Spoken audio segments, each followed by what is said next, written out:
सभी दर्शकों और भक्तों से प्रार्थना है, निवेदन है, कृपया आज का सत्संग बहुत महत्वपूर्ण है और बहुत ध्यान से सुनेंगे। निश्चित आपके जीवन में लाभ होगा इस सत्संग को सुनने के बाद।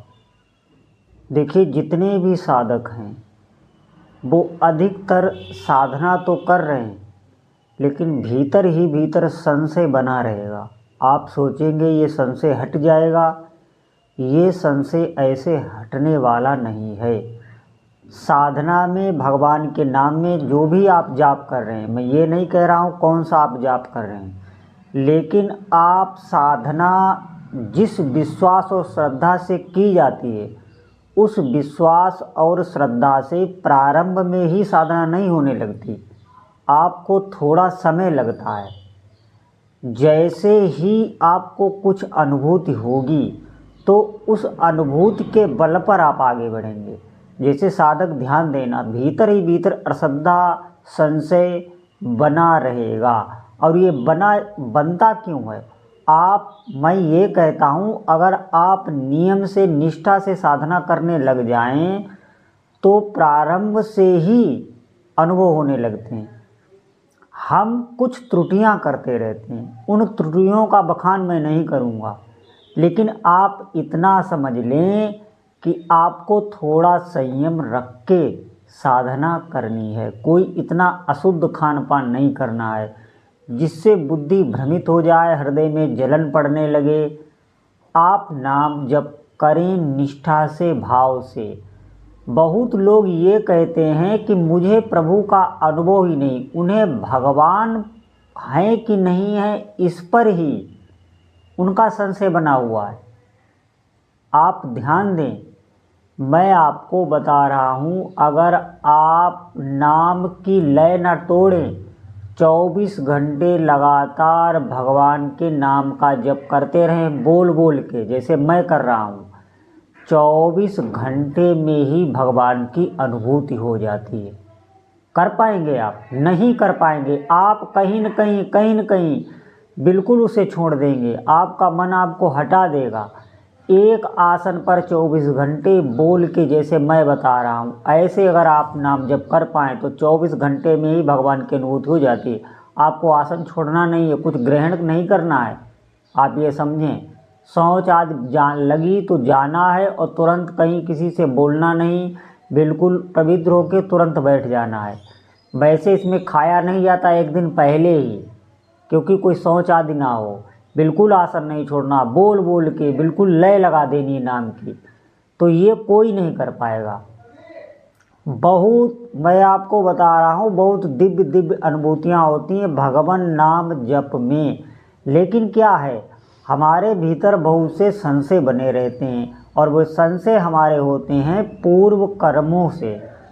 पूर्व कर्मों से हमारा चित्त ग्रसित हो रहता है। आप देख लें, आप ना करते ना चाहते हुए भी आपको वो काम करने पड़ जाएंगे जो आप नहीं करना चाहते। क्यों? क्योंकि आपके कर्म आपको ले जा रहे हैं। ये साधक ही देख पाता है, ये कोई विषय नहीं देख पाता कि उसे उसके कर्म कहाँ ले जा रहे हैं। वो समझ रहा है हम जो कर रहे हैं, अभी जो कर रहे हैं, उन कर्मों के ये परिणाम आ रहे हैं। ये बहुत बड़ी मूर्खता है। आप जो अभी कर रहे हैं उन कर्मों का कोई भी परिणाम नहीं है, वो पहले से निश्चित है। जो बड़े बड़े रोग आदि या बड़े बड़े भय संशय, जो बड़े बड़े क्लेश आते हैं, वो पहले से निश्चित किए होते हैं कब क्या होना है।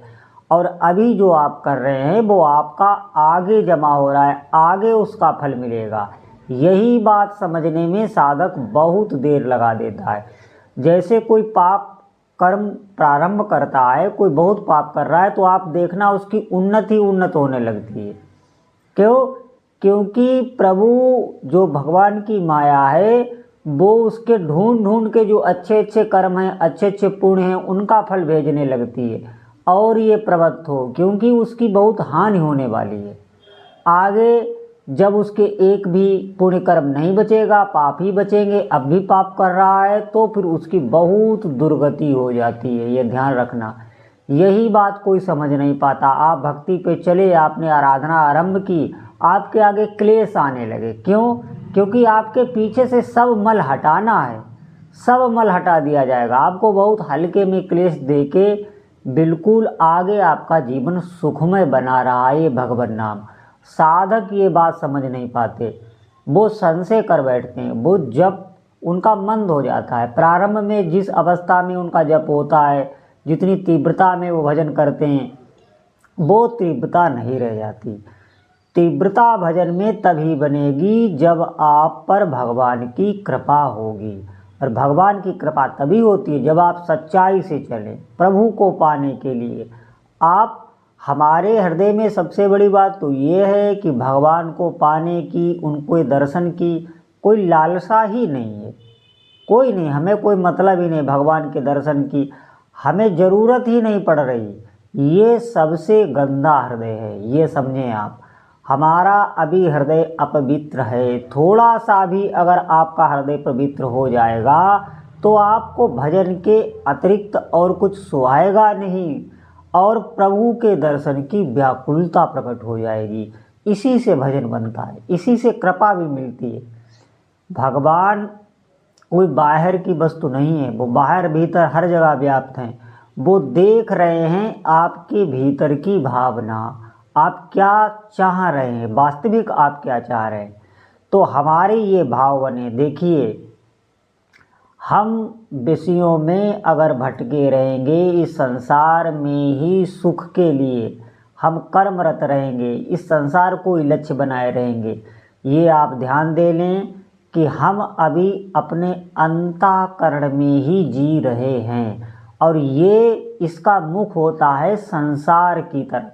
ये बार बार आपको भोगों में गिराएगा, भोगों के पीछे इतनी आसक्ति करा देगा, ऐसे ऐसे आपसे कर्म करा देगा। बिल्कुल यही क्लेश देने वाला ये अंतःकरण, ये हमारा मन ही है। दुखों का भंडार हम ही हैं, कोई दूसरा नहीं। जितने भी हमें दुख भोगने पड़ रहे हैं वो हमारे इसी मन ने किए हैं, पहले किए हैं, आपको ज्ञात नहीं। और अब भी आपसे वो वही करा लेता है जो वो चाहता है। विवश होकर भी आपको करना पड़ेगा और दुख भोगना पड़ेगा। दुख में फिर आप संशय करोगे प्रभु ने हमारे साथ ये किया वो किया। नहीं, हम इस अंतःकरण में जीते रहते हैं पूरे जीवन, और इसी में हमारी मृत्यु हो जाती है, फिर पुनर्जन्म। यही दुर्दशा है जीव की, और इसी दुर्दशा को छुड़ाने के लिए संत वचन, सत्संग, शास्त्र, भगवान नाम जब बताया जाता है। इस बात को आप समझो, इस पर श्रद्धा करो। ये मन बार बार आपको गिरा देगा, आप उठ नहीं सकते। इतना बड़ा भीतर ही हमारे शत्रु हैं, कोई बाहर नहीं। बाहर जो भी है वो भगवान ही है, मैं आपको बार बार बता रहा हूँ। इसीलिए सावधान हो जाओ, बहुत दृढ़ता से आप भजन करो। भजन आप करेंगे, आपके भीतर विवेक जागृत हो जाएगा, वो बिल्कुल संयम में कर देगा सब आपकी इंद्री, मन, बुद्धि, चित्त, अहंकार, बिल्कुल आपका अंतःकरण शांत हो जाएगा। फिर आप अपने इष्ट देव की झांकी कर सकते हो। दर्शन देते हैं प्रभु आपके हृदय में ही। हमारा हृदय ही मलिन है, कैसे प्रभु हमें दिखाई दे। ध्यान देना सभी साधक, एक ही साधन है जप। जितना अधिक आप करेंगे भाव से, नियम से, आप उसमें लगिए, वो कार्य कर रहा है, आपको दिख नहीं रहा है, आपको अभी नहीं दिख रहा है। जब आधा पेट भजन हो जाएगा, मैंने कई बार कहा, तो आपको अनुभव में आने लगेगा, आपको अनुभव में आने लगेगा। कहीं पूछने की ज़रूरत नहीं, आपको खुद पता चल जाएगा कि हमारी स्थिति कहाँ है। अगर जीवन का वास्तविक सुख चाहते हो, इसी जन्म में अगर प्रभु का साक्षात्कार चाहते हो, तो आपको भगवान का भजन करना पड़ेगा दृढ़ता से, नियम लेके, नहीं तो फिर पछताना पड़ेगा। और कोई मार्ग नहीं। आप कहीं भी सुन लें, कुछ भी सुन लें, बिल्कुल भ्रमित ना हो, कहीं भ्रम नहीं करना, कोई संशय नहीं करना, नाम में लग जाना है। सर्वसमर्थ भगवान का नाम है, अवश्य ही वो जीवन में लाभ देता है। कोई आज तक निराश नहीं हुआ, मैं आपको सत्य बता रहा हूँ। सभी साधकों से प्रार्थना है कि भगवान नाम का अधिक से अधिक जप करें। बोलो जय जय श्री सीताराम।